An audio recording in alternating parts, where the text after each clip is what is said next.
righty. Hello and welcome to Fempreneur True Confessions podcast. Yes, welcome everyone. I'm Laura. And I own ODAA, and ODA is a virtual assistant project management agency, helping small business owners to delegate out the work, make sure we're delegating out the right work and getting a good strategy in there so that as your business grows, we can help you grow with it and build your team from there. So that's us in a nutshell. Yep. Or and I'm ODA Angela. in a nutshell. It's not you. What did you say? I said ODA in a nutshell, not quite yours too. I didn't mean. But we are so similar, and that is the beauty, right? And so I'm Angelique with Lady Powerhouse Solutions, and we take a heart-centered approach to offering project and event management for women entrepreneurs who are on fire, lighting the world up with their passion and drive, and we help them achieve their missions in the most authentic way possible. Laura and I do very similar things. We both have agencies, we both have teams, we both are in the project management workspace. But that's what this podcast is about, is that women are not competition. We are collaboration.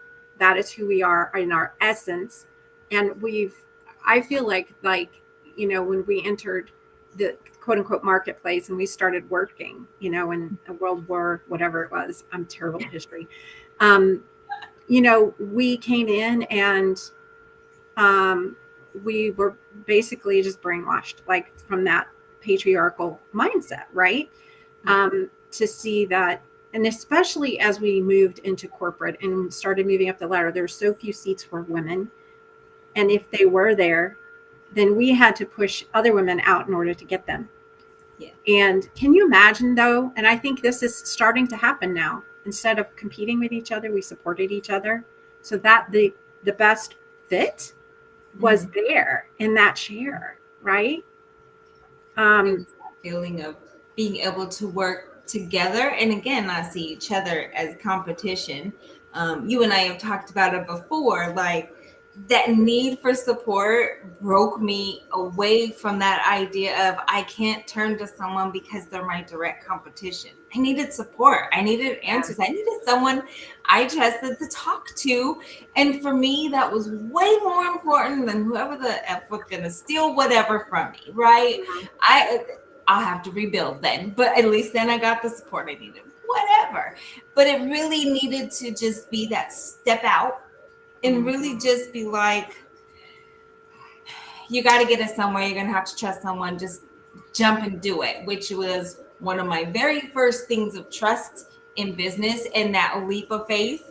Yeah, that was one of the first ones, was how do I tell somebody my business and make sure that they're not going to do anything negative towards me. So set the intention. And I think that's how we that's what attracted us to each other, was we saw that in each other. Yeah. And then we got to know each other and experienced it in each other. Oh, yeah. And hence came the podcast. Laura's like, hey, you want to do a podcast with me? And I'm like, yeah. Well, you mentioned you want to do something. I'm on the ball. I'm doing the thing. Not so much Laura. I'm a little more, I take a little bit more convincing with kind of everything. I think I do suffer a huge amount of perfectionism and stuff. And right, that analysis paralysis. Yeah. And it gets scary because I know you push, but for myself, the idea of that push is very scary. So yeah. And I'm trying to learn not to push and to pull, like attract versus pushing. But some people need that, they need that, and I just pressed play, and I was like, all right, we're doing this thing after 6 months of planning. Like, it should have just taken 90 days and we should have been going. We just pressed play, and there were immediately people started booking, and it was phenomenal. And we were booked solid for a year. And so anyway, I think we've talked about the podcast enough. If you guys don't already know us, but this is what we're about. Right. This is why the podcast exists. We're creating a community, a safe space for women to get that support. And we always have fabulous guests. And I'm telling you, today is no exception. Yes, they have an interesting story. So I'm going to quickly introduce Nicole and let them tell the story. So, as an energetic life guide, Nicole uses her gift of awareness to guide clients to a better understanding of their unique energy. Using a tool called human design, we can dive deep into how the energy is stored and accessed within the body. Healing starts with your energy. So, by addressing your specific energetic needs, you are able to fully ground within the body, creating a life that allows you to reach your full potential. Healing physically, mentally, and emotionally, what you desire desires you. Hi, how are you doing today, Nicole? Thank you so much for having me. I love hearing your guys' history on how this kind of beautiful. And honestly, I think for both of you, the conversation of human design can really help. Like, I think this is such an incredible human design conversation. I always like to say I'm a recovering perfectionist, and knowing my energy type has really helped to kind of like release the strings a little bit on trying to be perfect all the time, because now I am well aware of the structure of how my energy operates, what environment I thrive best in, what my decision maker is, and all of these other things. But it really helps to just kind of be. So I'm excited to be here today and just tell you a little bit more about me and my experience to human design. Oh my gosh. And Yes. so I want to start with the way we met, because this, y'all, this is like an it's just such a perfect example of allowing your intuition to really guide you and lead you and attract you to the right people. So I did not know this until today, till Nicole came on. And I wanted to clarify with her. I was like, hey, the day we met, because we met at a restaurant, I was meeting a former podcast guest so that we could collaborate. And she was in a town about an hour away from me, and Claremont, Florida. I love this little town, and I had been to a restaurant there before, but I couldn't remember the name of it. All I remember was was on the main drag. So I had scheduled time with Lee. It was Lee Tran, and then I ended up rescheduling it. We had some conflicts, and we rescheduled. And then I was like, the day before, I was still like, I don't really know if I feel up to doing this. I'm going to wait till in the morning. And then I didn't want to cancel on her last minute, but I really have learned to listen to my body. Well, I felt good. So I went ahead and went. And then we get there and we meet this bubbly Nicole Marie. She was there taking care of us that day. And so when Nicole got here today, knowing all this stuff and we just immediately clicked, like, and just started talking about what we do, and her and Lee connected. And I think you guys had met before. And I mean, it was just a really cool, it wasn't the restaurant that I thought it was, but it was just this adorable little cafe. It was even better, actually, than the place I had intended on going. But when Nicole came on today, I was like, hey, so do you work there? Do you own it? Like, what's your deal? Because I know what you do. And so then she answered me. And she said, no, neither. And now I'm baffled. I'm like, wait a minute. Like, if you don't work there and you don't own it, then what the hell are you doing there on that day that I'm there? And so tell us why you were there, Nicole. So a friend of mine actually owns the cafe, and she needed to take some time off to be with her grandbaby. And it's just her and her husband who own the place, and she had no one to run the front of the house. So they reached out to me, and I had kind of been in a creative rut. And when things aren't really going my way, my solution is to throw a dart and see what sticks. So I said, sure, why not? Like, it'll be good to get me out of my natural routine and make a little extra money. And I got to help someone out in the meantime. So it was really fun. It's not what I normally do, but I was in a strange place for a week, and got to have so many conversations and meet incredible people like you. So I love to take advantage of those little moments that the universe gives us, those things that like put us out of our comfort zone and push us a little out of our norm. So yeah, so I told her, yeah. That's awesome. So we've got Nicole, who's listening to her intuition. We've got me, who's already rescheduled once and listening to my intuition.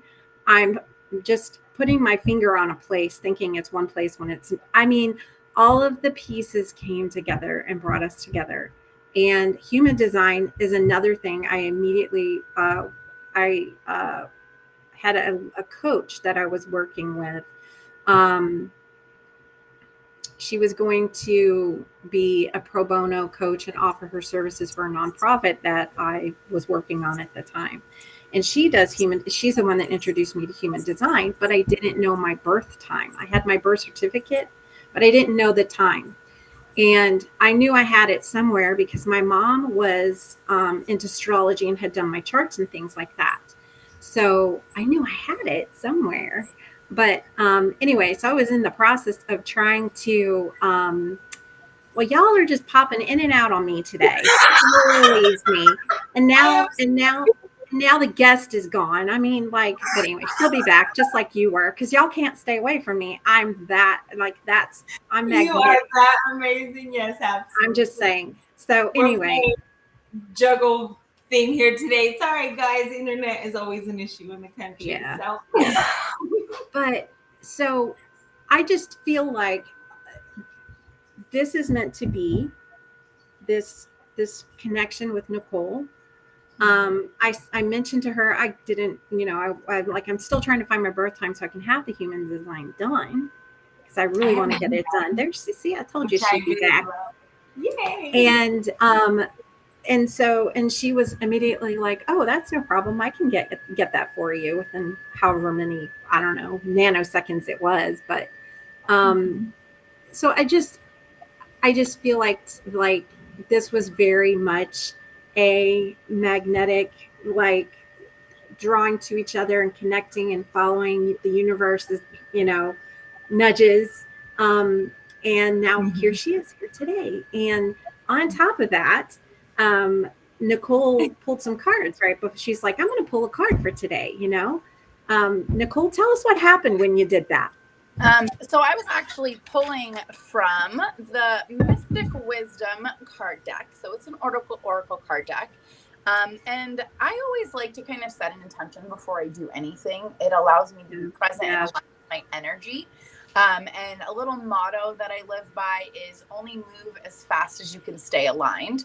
So creating these moments in my day where I can pause, set an intention, pull an oracle card, journal, whatever I need to do, allows me to make sure that I'm able to show up present, authentic, and be able to really speak in the best way possible.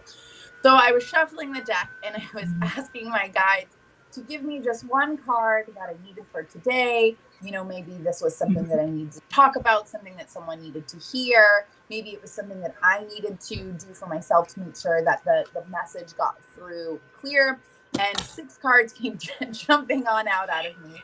And I looked and I said, really? I just wanted one. So I am now sitting in a desk in front of 6 cards. And the first one was the unicorn.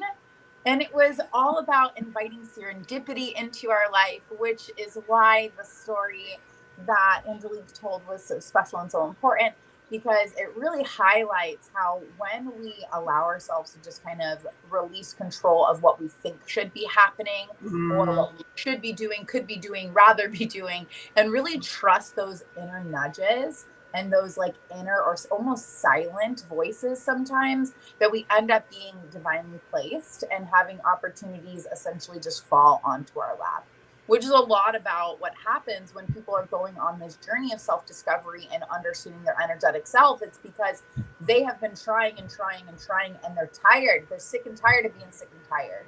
And so when you essentially make this journey into the body and you begin to learn to live more authentically or in alignment with that energy, you're inviting space for serendipity, for the unexpected.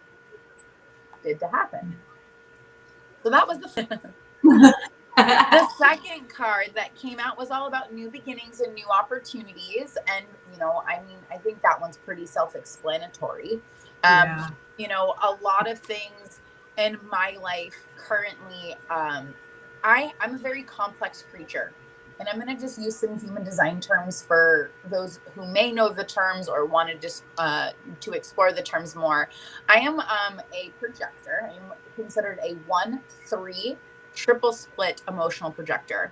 And essentially what this means is that I need to wait for invitations. I need to sit back and wait to be recognized. And a lot of that really in my life, in the past 4 years of learning how to live in alignment with my energy, a lot of that means just kind of taking those serendipitous moments of just kind of, okay, yeah, I'm going to just go here, or I'm going to, go for a walk, or I'm going to go to this favorite coffee shop that I've never gone to before. And trusting those inner pulls that you're put in a position where now all of a sudden I'm having these deep and complex conversations with people that I've never dreamed or never met anywhere else, like yourself, because you live an hour away. And it's because I took these moments.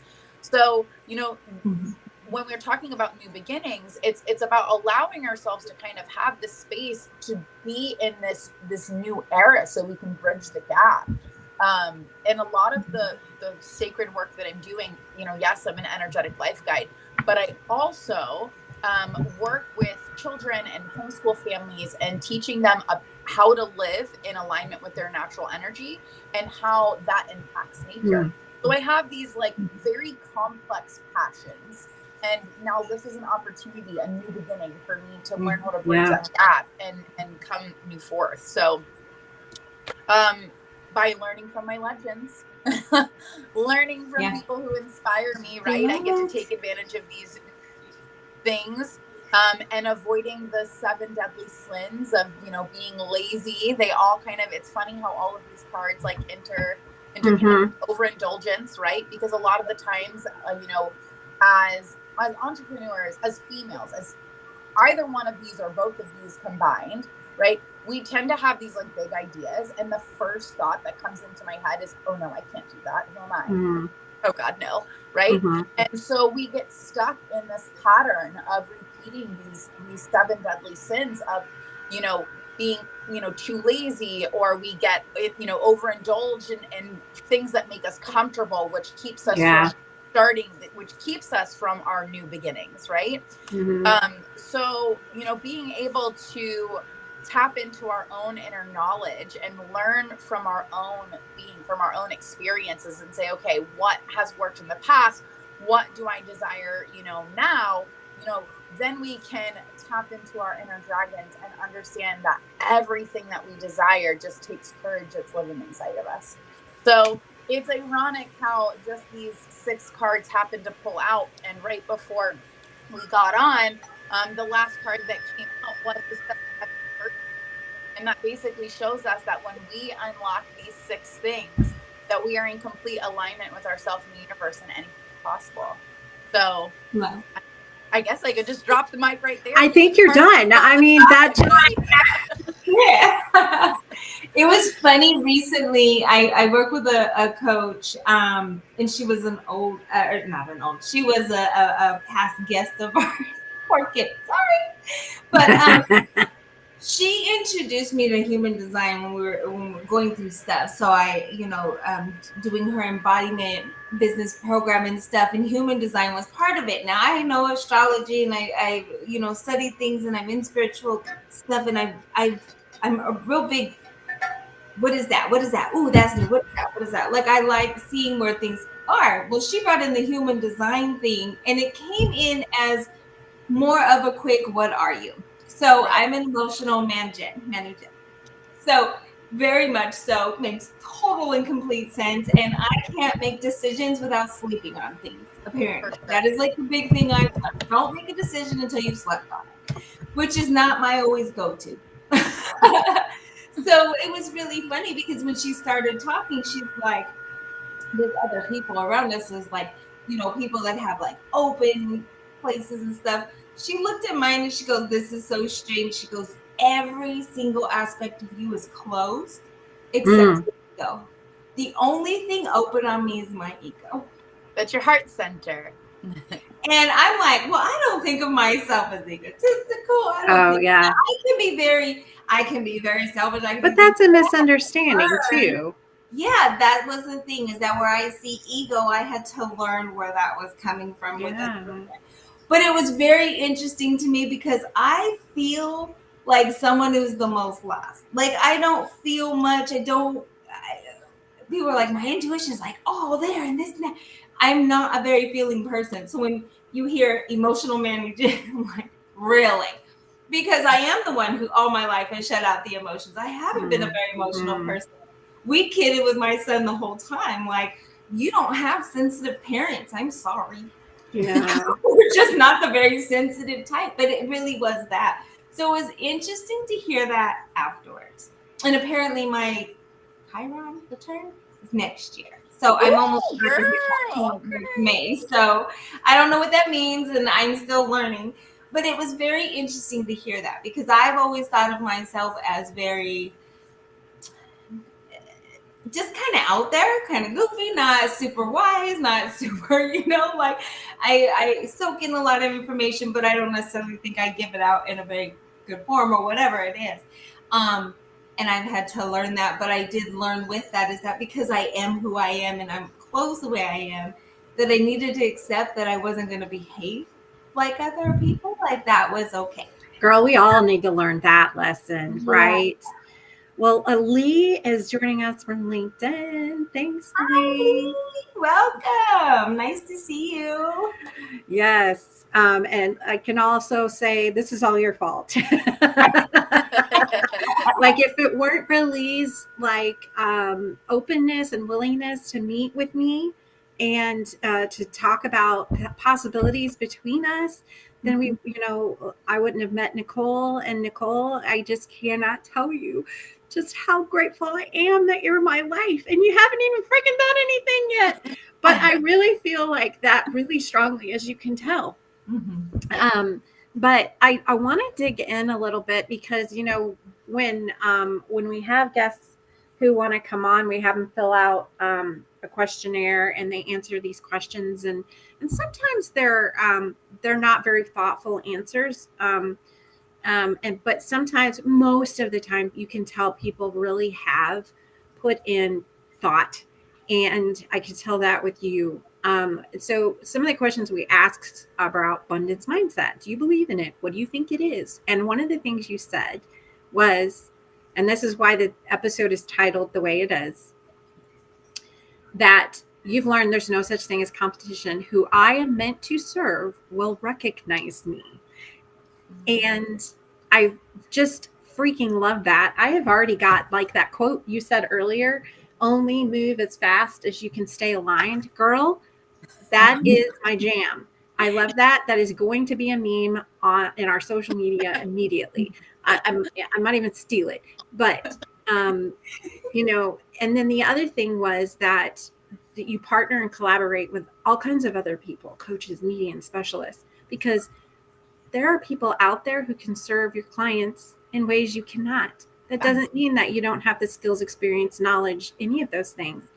But everybody is different, and they have different receptors, right? Like different ways that they see the world. And it may not completely be like the same as you, but maybe oh, you know what? I know who you'd be fit for. Maybe it's just a feeling, right? Maybe it's just that little nudge. So I wanted to share that about you before we dig into some of the other stuff, because we are definitely aligned there.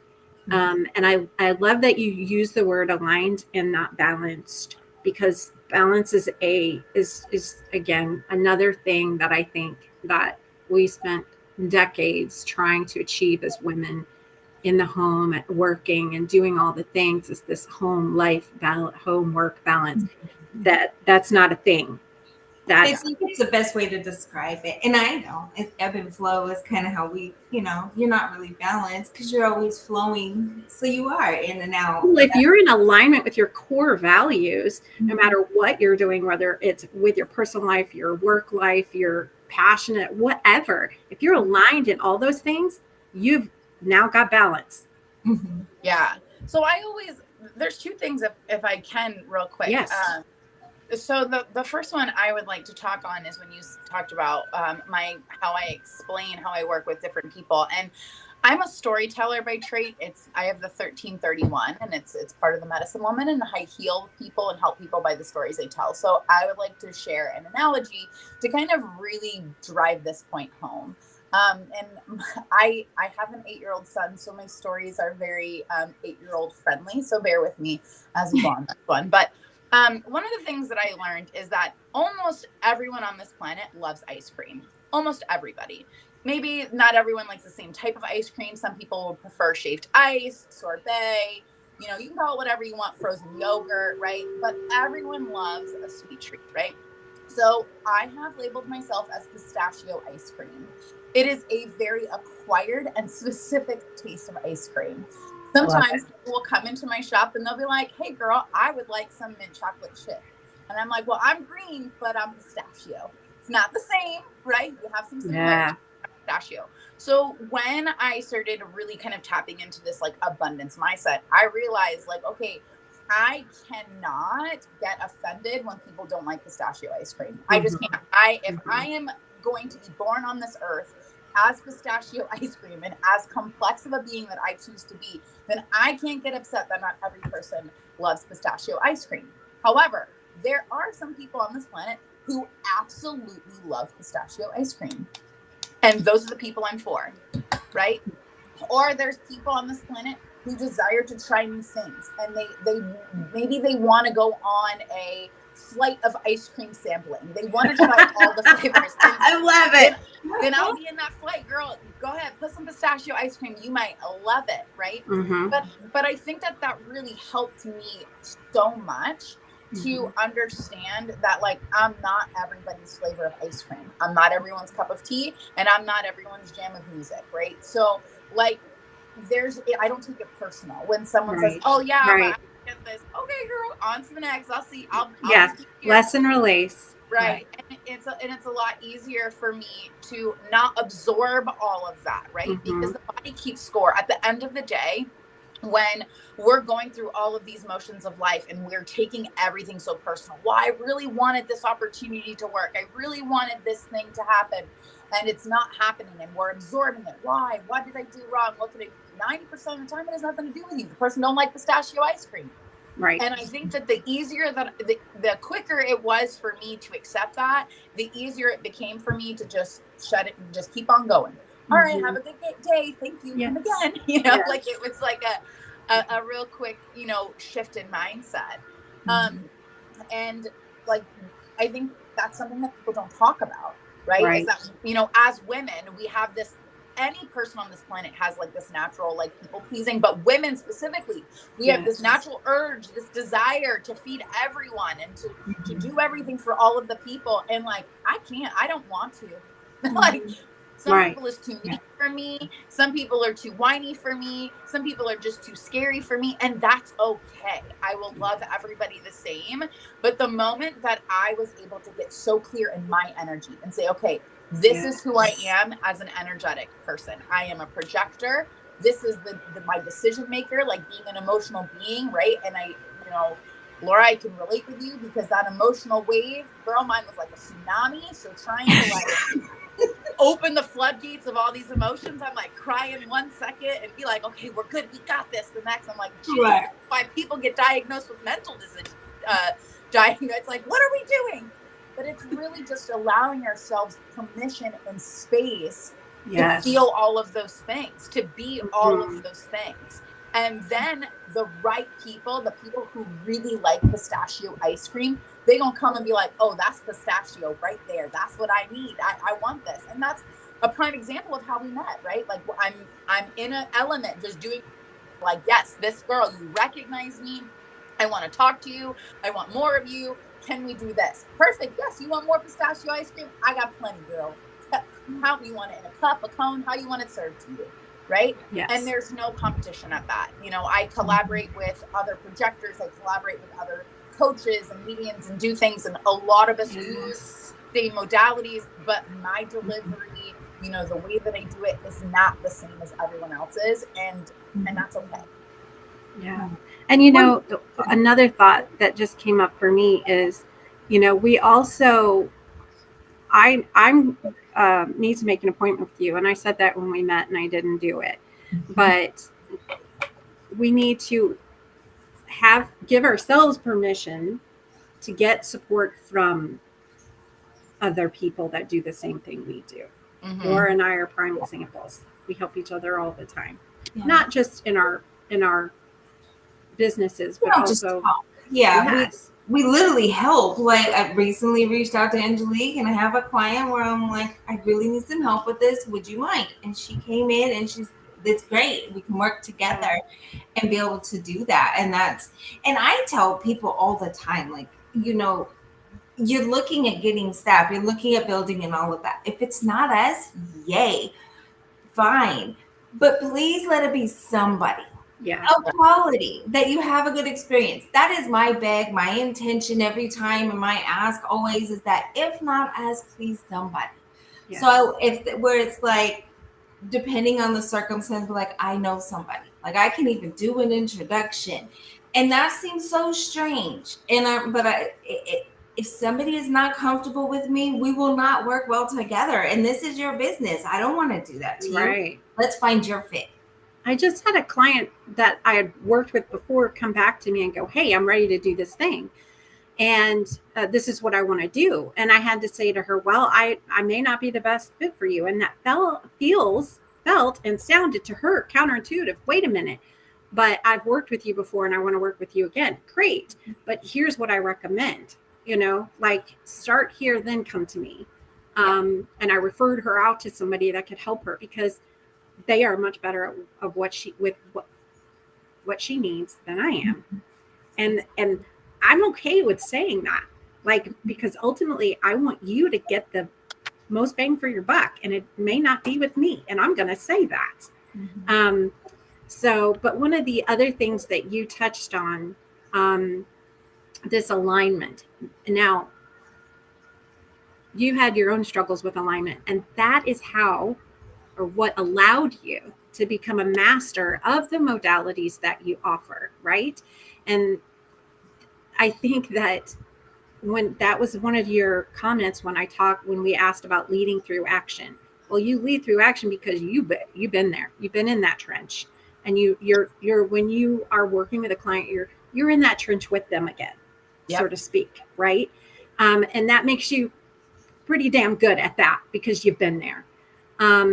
So one of the questions I have for you is, and I asked this question of, you know, a past guest as well, not because we want to wallow in our mistakes, not because we want to go, you messed up. See, she's not perfect. That's not the point. The point is that women are not talking about the hard things. They're out there talking about the Instagram perfectness. And we want to talk about, how did you get to that?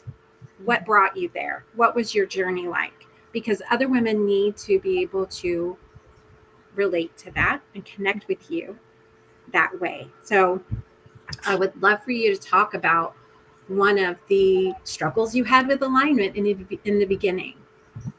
I'm actually going to go right to the story because this was a whole journey within itself, girl. Awesome. So my whole discovery of this happened in 3 parts, and I didn't even become aware of what was happening during the steps, because that's usually what happens, right? Right. We're living life, we're going through the moments, and then all of a sudden we get to a point in life, like at the end of the movie or, you know, the end of the chapter in a book, and we take a breath and look back and we're like, what the hell was that? Yeah. And that's essentially what the path to alignment is. So mine happened in 3 stages. The first one was physical.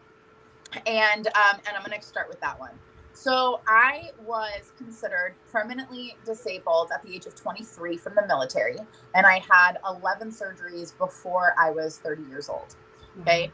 I was diagnosed with conditions called Ehlers-Danlos syndrome, Wolff-Parkinson-White. I was diagnosed with a slew of mental issues, PTSD, adjustment disorder, and all of these things came from my body not being able to handle the things that I wanted to do with it, right? So the doctor would say, eat a carrot at 2:00. I would eat a carrot at 2:00 and I would get a totally different outcome than everyone else. And I could not figure it out for the life of me. So at one point, I was 23. I was told that, okay, there's really nothing more that we can do for you. We're going to discharge you, and now good luck. like we are Wow. going to bid you farewell. And I remember being literally in my early 20s, calling my mom, crying, what do I do now? And she, back it up, Nicole. What do you mean? You live, you figure it out. I love your mom. Gen X. Right? Right? Yeah, that was me too. What do you mean? Suck it up. So I'm like, all right, we've got supportive mom down. We've got, being 23. So I did what any normal person would do. I got married because that's what you do next, right? So I'm like, all right, well then I'll get married and have a baby.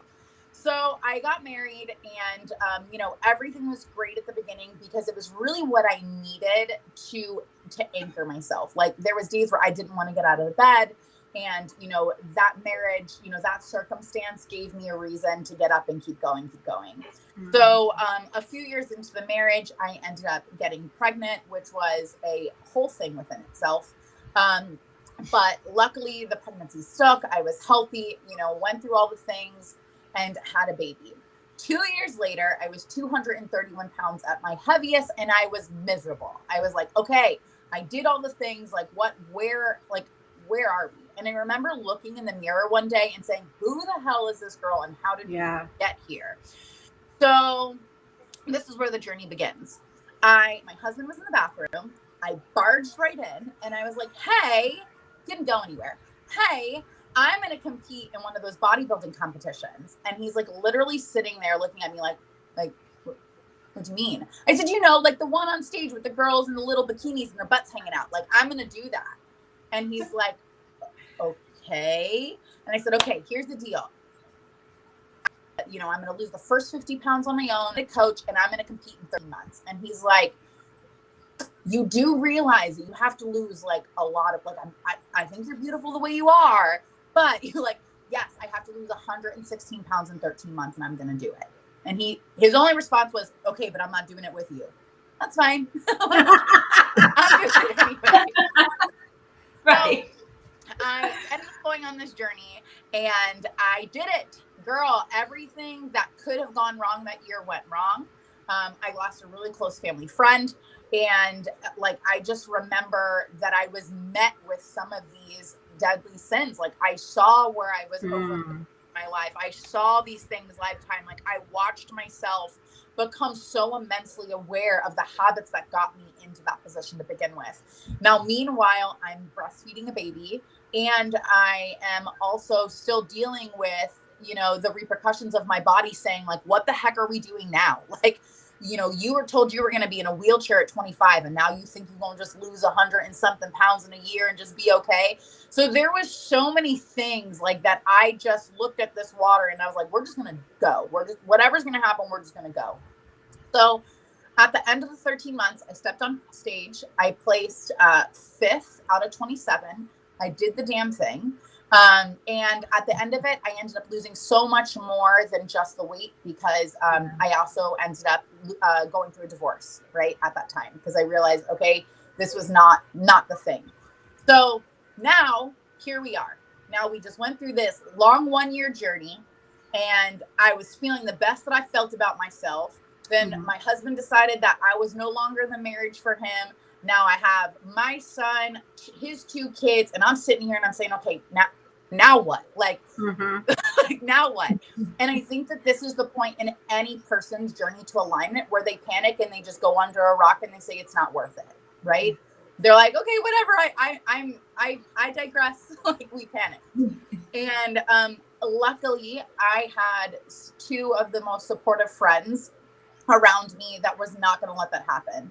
So I had an Air Force and Army veteran friend, and we were sitting on the couch one night. All the kids are asleep at daddy's house. This is the first time mommy's alone in the house by herself, like never dealt with this before. Sitting on the couch, smoking a blunt with my two friends, because that's what you do at this point. You're like, okay, Right. what do I do? Right? We're having a conversation, and the one guy looks at me. He goes, hey, so have you ever heard of the story of the Vikings? And I was like, where are you going with this? Like, he goes, well, no, listen, the Vikings, they would go on these long journeys, and they would come back and they would see things in battle, and they would be so messed up that they weren't the same. Right? They wouldn't be able to love their families. They wouldn't be able, they would have, same things that we would call PTSD. They would have these fits. They would have these episodes, and they couldn't. So they would go on a hero's journey. They would take a tea, they would take a drink, and they would be set free into the forest for 3 days. And either they would come back restored, or they wouldn't come back at all. And I said, okay, sir, what are you suggesting here? And he goes, I suggest that let us indulge in some psychedelics, talking about mushrooms, put you on this journey in the woods for 3 days and see what happens. He's like, you have to do something. Like, you went this whole physical route. Now you got to do something. So I'm sitting here saying, I don't know, sir. I don't know about this. This doesn't sound good. Like, why would you go from here to like, wait? But right. So I said, okay. I'm like, all right. right. I think we're getting a little ahead of ourselves. And he goes, listen, Nicole, when your body is ready, it'll tell you. He goes, you just have to be willing to get out of your own way. And I said, okay, whatever. And I chopped it off as him being my crazy friend. 6 months later, I'm calling him. I'm in the Walmart parking lot saying, what do I need to go into the woods for 3 days? Because I'm done. Like, you're right. Let's try this, because nothing else is working. Right. So now insert part 2 of my journey, where we're now working on the mental aspect. Okay. So the weight is off. I've kept it off at this point where, we are now about 6 to 8 months post everything that's going on. The divorce is still underway. I'm still figuring out how to be a newly single mom of 1 child instead of 3. Like, all of these things are kind of happening, right? And now here I am in a Walmart parking lot, getting my things to go prepare to go into the woods for 3 days. So now flash forward to Big Cypress. Every state has a trail, and the trail is to showcase all of the different terrains and the habitats and the ecosystems that state has. And at the beginning of the trail is their hardest. Like, it's like, this is what this state has to offer. And for us here in Florida, it's Big Cypress, and it takes you 36 miles through the heart of the Everglades. One way in, one way out. Most of the time you're in water. I was in water up, to my thighs, past my knees at one point. And ain't no one on this planet gonna tell me that the power of prayer does not work, because I did not see a single alligator, a single snake. The only animals we saw the whole time was a small little tree frog. And I think that was a joke, because it's the only animal that I'm actually deathly afraid of is frogs. So no one's gonna tell me that it doesn't work. So 1 mile in, we dropped these mushrooms, and I had never done anything like that before. I was not the teenager that experimented with things. I had no interest, desire. My mama was going to beat me even if I tried, so I was just going to take it out, right? But something told me that it was time. And so I'm out there, and when I tell you, every switch in my brain went whoop, and there was something inside of me that kind of turned on, and I'm looking around, and I saw the most beautiful tree I ever saw, and the most beautiful flower I ever saw, and the colors were so vibrant, and the smells were so delicious, and the way that the sun hit my skin was like, oh my goodness, like I am just being kissed by the sun. And then the way the breeze moved through my hair reminded me that I am never alone. And there was something in that moment of being out there and questioning, why did I choose these people as friends? Who the hell did I think I was hiking this hike in the middle of the Everglades? What are you even trying to do with all this? That I realized that I was actually of this planet and not just on this planet. And that was like the biggest thing that I needed to realize in order to heal myself of any mental ailments that were once put on me, right? Is that I needed to remember that just like the earth grows trees and shrubs and creatures, it grows people, and it grew me, right? So I then spent the next year resetting my mental health and reading books like Eckhart Tolle, The Power of Now, and recentering myself to learn how to recreate that same process of turning the switches on and off in the brain without using the help of psychedelics, right? I do feel like everything on this planet is here to enhance our experience, but I also believe that I am not here to be dependent upon any of these enhancements. That it is my job to understand that everything that I need is inside of me, and I can use these tools, I can use these enhancements, but ultimately the journey is internal, right? And everything else comes external. So that was part number 2. Now I'm feeling good. My body's right. My head is clear. Whoo, I'm ready, right? I'm trucking. I'm going on this path. I'm, a recently single mom stepping into this. Okay, solo momship. Yeah, we've got this. Me and my baby going on trips. Like, we're doing these things. And then all of a sudden I was hit with yet another tragic thing. And they said, hey, girl, we don't know how to tell you this, but you are going to have a surgery in your neck. You have a massive herniation. And at this point, the herniations were causing me paralyzation from the neck down. So like if I was overdoing it, I wouldn't be able to walk. So like I was in barber school at the time, and I would have like a 12-hour day, then come home and be mommy. And then I'm bedridden for 3 days because I can't even sit myself up like in the bed. So now I'm sitting here and I'm like, okay, so I have already had 10 surgeries. None of them worked. And now I'm being told that I have to have this surgery. Like, why do I keep getting into this point? Like, why do I keep getting to this point where I'm burning my body out? Like, what the heck is happening?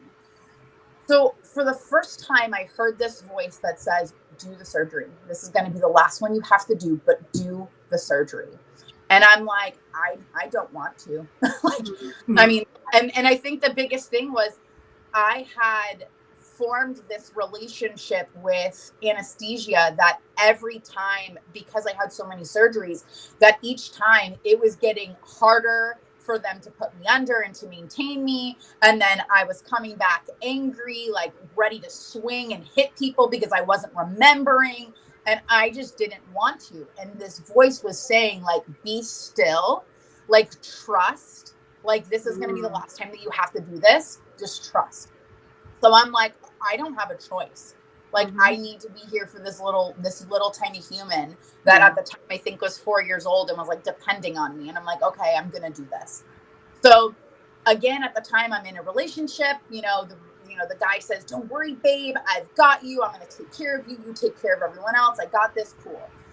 This person was dealing with his own inner demons and unfortunately just wasn't able to be there for me the way that I needed him to, right? Someone can only love you to the depths in which they love themselves. Exactly. And at this part of my journey, I had been on 2 treacherous, like, journeys on their own that now, like, I needed somebody who has matched that. And I ended up going into this surgery by myself. So my mom said, hey, I will take, the baby for you as much as possible. I will bring you meals, but you've got this. Like, my mom is the quick, like, you got this, girl, suck it up. Like, this is life, what do you want to do? So she made me meals, but, at the end of the day, it was like, she was going to tell me, like, she's like, look, ain't no one's going to come in and swoop you up and take care of you. Like, you have to figure this out. So, I think every person has either that love-hate relationship with their mom or their love-love relationship. My mom has always said things where I'm like, why can't you just do this? Because it ain't going to teach you anything. And like, This is why. So I ended up having the surgery. And I remember, like, literally the week before that I was going to have this surgery, curled up in the fetal position, like on the floor next to my couch, because apparently the couch was too high for me, just like crying saying like, what do you want from me? Like, Yeah. what am I missing? Like, what the heck? What am I going to do? Like, how am I going to do this? Like, what do I do now? And all of a sudden, I was introduced to Alan Watts. And Alan Watts has this beautiful video, and he basically talks about how each and every one of us are creators, right? He talks about by having eyes, we invoke light into this world, and by having ears, you know, our eardrums invoke vibrations into sound. And so there was this thing, this moment of like, okay, so I am this thing, I am this creator, but like, how do I do it? Because apparently I'm not creating very well. Like, there's a problem, and it's leading me to physical pain. So what do I do, right? And I set this massive intention that I was going to have, not only was I going to have this surgery, but I was going to have this surgery and I was going to commit to healing mind, body, and spirit. And that was it. Like, it was like, I don't know how to explain it, but even when I talk about it now, my whole body goes, yeah, like that was what we did. We did that. We was doing it. So I got me a little bag of stones. I got me an old lady chair from, you know, one of them big chairs with the arms that you see like in the movies. I was like, oh, I'm going to get one with a little ottoman. That was going to be my healing chair, right? I got, you know, some books and stuff, and I was going to sit my butt in this chair and I wasn't going to move. I was going to heal. And this was going to be the last damn time that I had to do something like this. So I did. And during that time, I was introduced. I mean, it was like the lid of my head popped open and all of the things that could possibly like show me about energy came to me. You know, I was introduced to astrology and numerology, and I was listening to all of the ologies, all of the religions, all the ologies. And I was like, oh crap, like we are all connected. We are all essentially one living, breathing organism having different experiences. So I get to be here and experience Nicole, but version of me is experiencing the versions that only Angelique can experience. And I had never I never thought about things like that, right? Like, I grew up in a very Latin family. So I was raised Catholic, and, you know, as I got older, I was raised, you know, a non-denominational Christian. So I didn't know more than that. So all of a sudden now I'm sitting here and I'm like, oh, okay, energy. What is energy? Well, in school, we learned that everything is created of energy, right?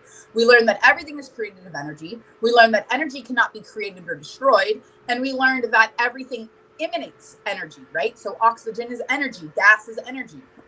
So why the heck weren't we told that humans are energy? I'm like, oh, I feel gypped.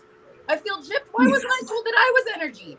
I think it was like this thing that I was supposed to like know. Like, it was like, oh, well, if we told you everything was energy, so you are everything, therefore you are energy. I didn't get that memo. I did not put that piece together until I'm sitting in the old lady chair saying, oh, well, imagine that. So now I learned that everything's energy, and I literally looked, and I'm looking around and I said, okay, so I'm energy, but how? Like, what kind of energy? Because apparently I'm putting like gas in a diesel engine and my body is saying, oh no, we don't do this, right? Like, I'm doing something that's not correct. And that's where I started learning about human design. And in essence, this was like when everything kind of came full circle to me. And it was like, now you get to embark on this journey of understanding that A, not only are you energy, but B, you are a non-sacral energy type. You are here to guide others. So we're going to put you through the trenches, and then you're going to turn around and tell people how to get through the trenches. Oh, okay, great. So that's my job now? Like, that's what we're doing? Like, this is what it is? And now here we are. So that is my story of resilience. That is my story of how we got to an energetic life guide. That is all. And it took 3 different times for me to slam into a door to be like, oh, I can just go through the door. Like, universe will keep bringing you the lesson until you learn it. What's really interesting is that you got to that, even the way that you were raised, like you were talking about, you were Catholic and Christian. I heard you say earlier that your son was at Bible school, and yet you still speak of it in a way that is better, more, not better, I shouldn't say that, maybe more knowledgeable then a lot of people have been in spirituality for a very, very long time. Like we grew up in spirituality. We were allowed to choose, like, go figure out the whole world, go study and see which one you like, resonate with it, love it, you know? So we had that lucky break. And I see people have been in spirituality since I was very, very young, all the way up. And I don't see them as the wisest people, really. But I see people coming into this from other religious based, and it's really that information is there. And able to decipher enough to be like, so it's not just a Catholic woman you're speaking to a spiritual person as well, or a Buddhist here, and you're able to bring that in for everyone. Because I know when I speak to people and they're like, well, I'm Christian, and I'm like, well, I'm spiritual. But when we talk, I say God. And they're like, well, God. And I'm like, for you, respectfully, I give you what you need. Because for me, it doesn't matter. I'm okay with it. But if that's what you need, I'm okay with that. I can say Buddha, I can say I can say whatever I need, and help them in that area. So it's very interesting to me seeing all the different religions pulling it together and really seeing that as it is. And no matter what you call it, and that's been the argument since day one, is the name. But whatever you call it, it really is just that. And I really love how the divine spiritual world is really coming to that. Like, if you still want it to be God, call it God. If you want it to be Yahweh, if you want it to be Yellow Wall, do that. Like, it's not that big of a deal. But yeah, it's very nice to see that, because it really does help bring people out of that religious factor into more of that. This is a feeling that we've been told all along we're supposed to have. Right. No matter what you read, where you study, it all comes internal. It all says it. There is a feeling. There is that, and it is all that. And I think we get stuck on so many of the wrong parts that it's really nice to hear you and see that, because and you did it seamlessly. I heard you say what you said earlier, but I've also heard you talk, and stuff, and it's very interesting, because you would not have gotten that from you, I think, initially, especially, and I love that in regards to it when we're talking about this and people coming into the spiritual and stuff. It's not that dogma part of it, but that we can be whoever we need to be for the people around us. So I'm Jewish. I'm not around a whole bunch of Jewish people. I wasn't raised with them. I'm highly spiritual. All my friends I went to church with a Mormon woman. She was my babysitter. So, not Mormon, Amish, Mennonite. There we go. And so I didn't have that because of my family, but I learned something new about you every day. I know, I'm sorry. But it's just very strange, because I was that kid that was like, this doesn't make sense. Right. And I was such a jerk, and they would tell my babysitter, don't bring her here. But I sang in choir in church till I was 15, praying. And people are like, why would you do that? It's awful, because you're giving people this idea. And I'm like, I prayed with them. Like, they prayed. Like, I prayed with them. The way I pray doesn't matter. It isn't my feeling. It's theirs. And it's very interesting now to see that, because as a kid around a bunch of people and seeing a bunch of different things, the dogma was the one thing I saw growing up that always turned me away 110%. So. All right. Nicole went off camera, but I think she's still there. Oh, there she is. I am. Sorry, my phone almost died, so I wanted to make sure that you didn't lose me. Oh, but okay. I think what's so incredible about just that story in general, or most people, is that willingness. And I say this, I won't work with anyone unless willingness is present. And it really takes this willingness to embark on anything, right? But there's this point where you take a look at your situation, you look at your life, and you say, what are we doing? Something isn't working, right? Like, you can be religious, you can be spiritual, you can be whatever, you can be a clown. Like, it doesn't matter who you are. You can be a ficus, and you can look around and say, this is not working anymore. What is this, right? And when you get to that point where that curiosity meets willingness, truly anything is possible. Like one of the exercises that I did in a business entrepreneur, they were like, what type, characterize the type of person that you want to work with. And literally the only thing on my list was willingness. Like if willingness is not present, I can't, there's nothing we can do.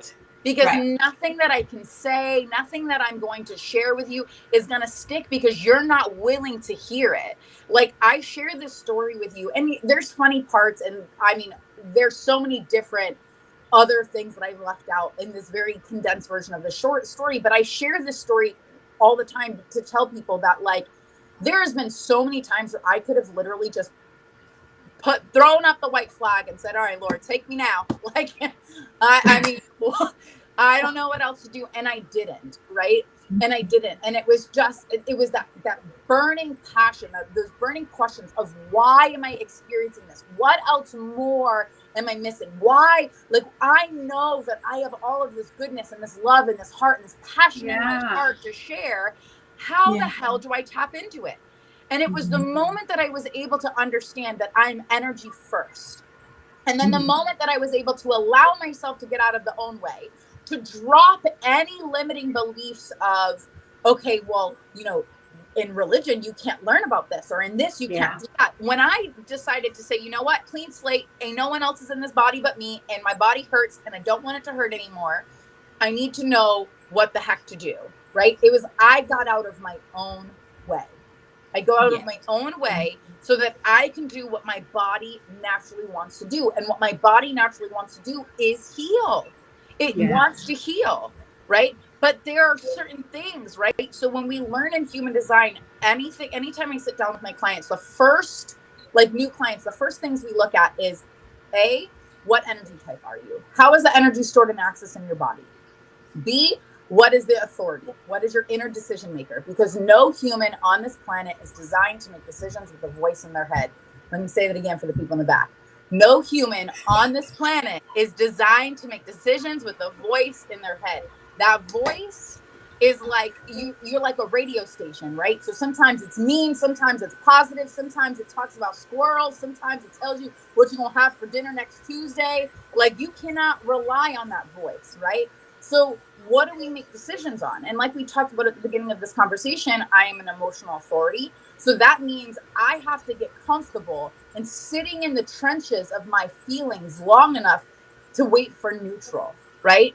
That's not to say that I make decisions off my emotions, because that's wrong. Right. I don't know if I ever hit neutral. But it's that I have to feel the full range of my emotions so that I can make a decision that feels correct. And when we talk about intuition, it's about aligning ourselves with that feeling, right? So for some people, it's that gut feeling of, yep, nope, this is not for me, dog, right? For some people, it's a physical resonance in their body where it's like they get goosebumps and their body is like, no, I don't like this, or, ooh, yes, give me more, right? And for each person, it's different. And when we allow ourselves to understand that inner authority, we are now paying attention and able to say, okay, intuition, what do you have for me today, right? And what I love about being able to do work with human design in this aspect is that I essentially use it to help you build that muscle of awareness. So now you know what you're tuning into. Then we lost her again. But she'll be back. One of the things that what she's talking about reminds me of Glennon Doyle in her book. What's the name of the book? Oh, you didn't ask me that. Dang it. But anyway, her most recent book, she calls it the knowing. This inner, what Nicole was talking about, that inner authority, she calls it the knowing, and getting comfortable with listening to that internal voice, that nudge, that feeling, whatever, however it works with you. And everybody is different. I had some follow-up questions for Nicole, so I do hope she comes back. But one of the follow-up questions was around the trip she took on the shrooms. So psychedelics are really, really, they can be a controversial subject. I did attend a conference. There's a trauma conference every year, the National Trauma Federation or something. I forget the official name of it, but they have a conference every year. And one year I won a scholarship to attend, and one of the topics was, the ketamine, that ketamine is now in practice, right? Like that's approved, people are doing it, and it's doing wonderful things in the mental health space. But what was the other one? It's there's another one that they're ayahuasca. Well, that one did not come up. Ayahuasca is another one, but it's LSDs and the harder. Oh, there she is. I forget the name of it. We were talking about psychedelics. Maybe Molly. I'm not sure, but anyway, they were doing. I think they were doing trials on using that to go back and do. Nicole's still not on camera. What's going on? Going back and doing past life regression, sort of, but in a therapy hosted environment. So you have a therapist there with you, and they're not really guiding you, but they're there physically. And they might be asking you, where are you? What are you doing? And things like that. And just with you on the journey. It's a really, really neat, and it's been really effective. So one of the questions I was going to ask her is, when you went on this trip, the guy that was with you, had he done it before? But what was really important, and I wanted to point out, was that she didn't do it alone. And I think that's really, really important, that you not do that type of thing alone. And ayahuasca is another one that was, has been out there recently, and people I'm not interested, honestly. Recently, and it was very interesting. I am a no drug person, like my right. And I've done the shrooms once, but I am highly interested in the psychedelic side, and that. So I've been doing a lot more study and research in those things. So like for me, the naturals and things like that. But I like what you said, because that whole thing about not being alone. These are not the kinds of things that you mess with when you don't know. Well, God, no. Yeah. Well, I'm glad you came back, because that was one of the follow-up questions that I wanted, or not questions, but more like just to make sure that people that are hearing this, I highly encourage that you be open to that, but just that it's never done alone. And I was going to ask, one of the follow-up questions was like, had this guy done this before? Is that why he was like, this is what you need to do? So essentially he passed the torch, and I now work as a doula. Right. So I help us, again, as an energetic life guide, because I work with all things energy, can guide people on these things. One of the things that I love about this. So first of all, I was hearing you, for whatever reason, you couldn't hear or see me. You were talking about what they use for past life regression, and ketamine, I believe, is what you were referring to. Ketamine is something that people are currently tapping into and doing research and stuff. That's not typically my thing. I am of the earth and for the earth type person. So I believe that the earth provides everything that we need, and the medicine that I use comes from her. So I don't typically encourage or, condone anything that's chemically made. And obviously, there's regulations on these things for a reason. So it's very important to do your own research first. I'm not a medical doctor or professional. Right. This is just my own experience. And it is something that I do believe that, I am a part. I have done a lot of advocacy for mushrooms and the natural psychedelics. I've done a lot of advocacy before recreational marijuana was a thing. Like I've kind of been the person that's kind of paving the way for a lot of these conversations.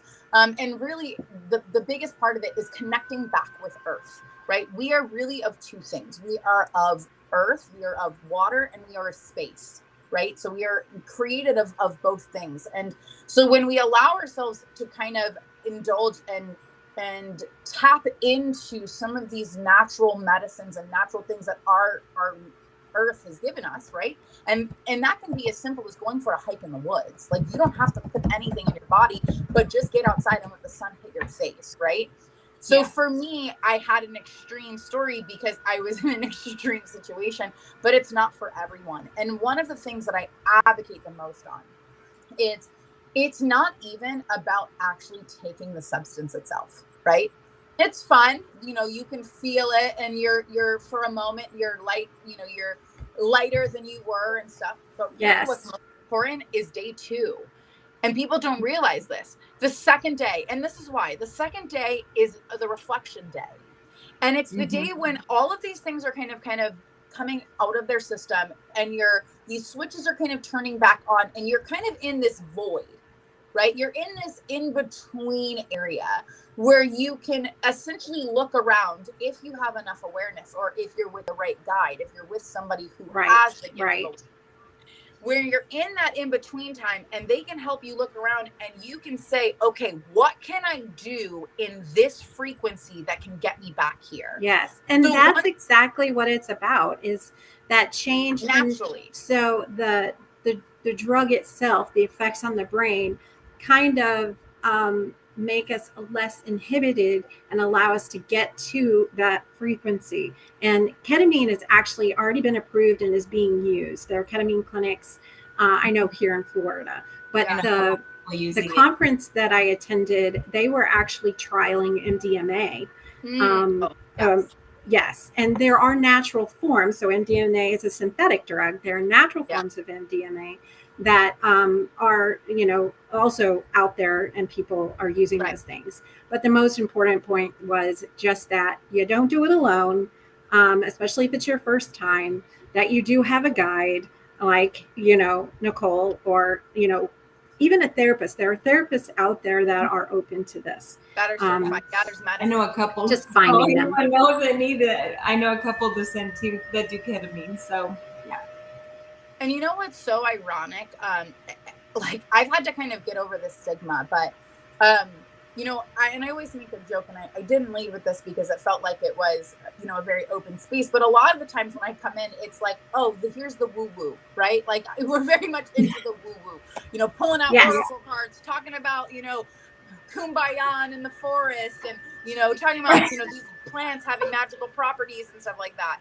But I think the biggest thing is releasing the stigma, right? Yes. That just, and I think Laura really hit the nail on the head earlier when she was talking about the stigma of the ego center, right? Talking about, you know, this center is actually also known as the will center, right? And when we allow ourselves to let go attachment of what we think things sound like, or what we think things should be like, we are really making space for magic to happen. And that's really this time that we're coming into, as we're watching, you know, from 2020, and we're, you know, getting closer and closer to 2027, where we're watching this great energetic shift that's happening, right?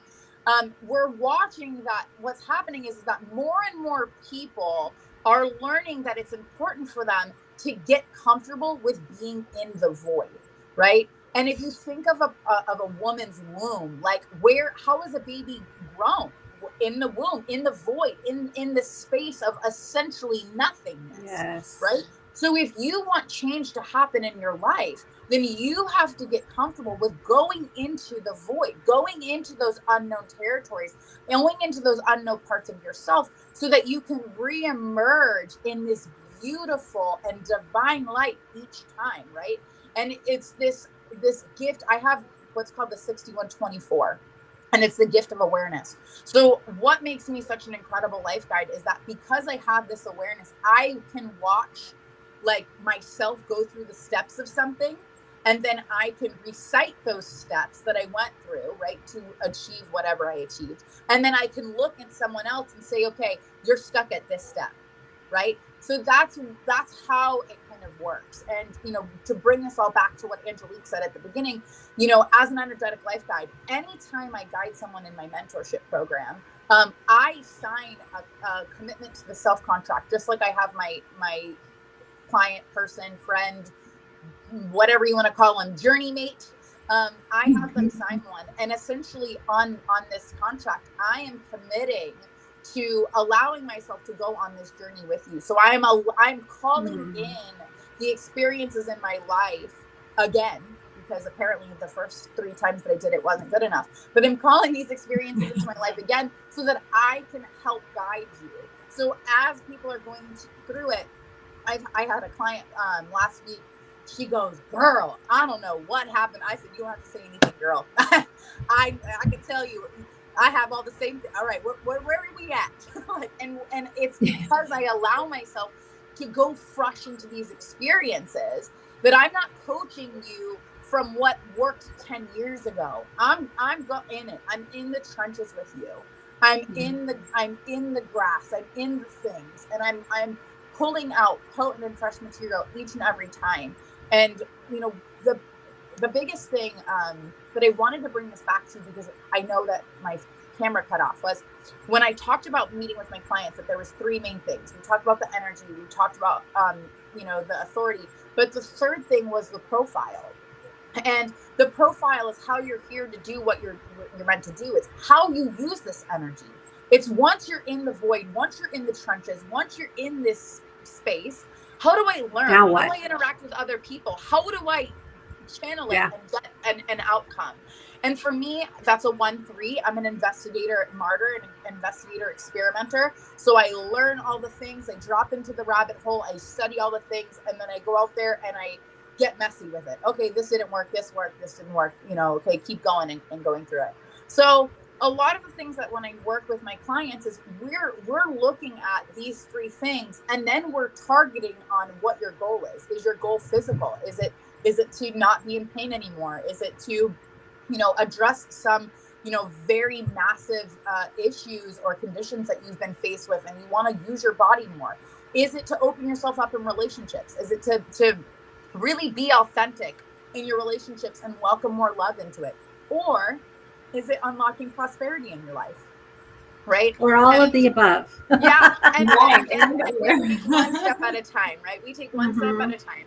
But that's kind of in a nutshell, you know, these passions. And you know, I can sit here, as you can see, and I like to give as much value as possible. I don't want someone to say, okay, well, she talked about all these things that I don't really understand, right?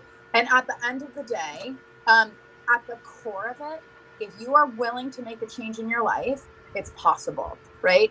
If you're willing to get out of your own way, you're making space for the unicorn, right? For the serendipity to come back in. When you take a step back and you sit in your ish, so to speak, you're able to embrace the knowledge of your own experience and say, okay, well, what I didn't work, right? We're able to unlock and see the 7 deadly sins and where we're getting stuck, whether it's in sloth, whether it's in overindulgence, right? We're able to call on our inner dragon and take the courageous step to our new beginnings, right? And how do we do that? By acknowledging that we're energy first, and by understanding how that energy is stored and accessed in your body, and then everything else is possible from there. Yes. All the woo. I love that. All the woo. All the woo. We're a woo group. It's okay. Well, I want to thank you, Nicole, for everything. For being with us here today and being so very present and open. And I definitely going to book that call with you, but we're also going to share a link so that others can dive a little deeper, ask you questions, you know, get more information. It's a free 30-minute call. We'll drop the link in the show notes so that you can schedule that time with her. And then one of the things we like to do on the podcast is introduce next week's guest, and we like the current guest to do that. Why?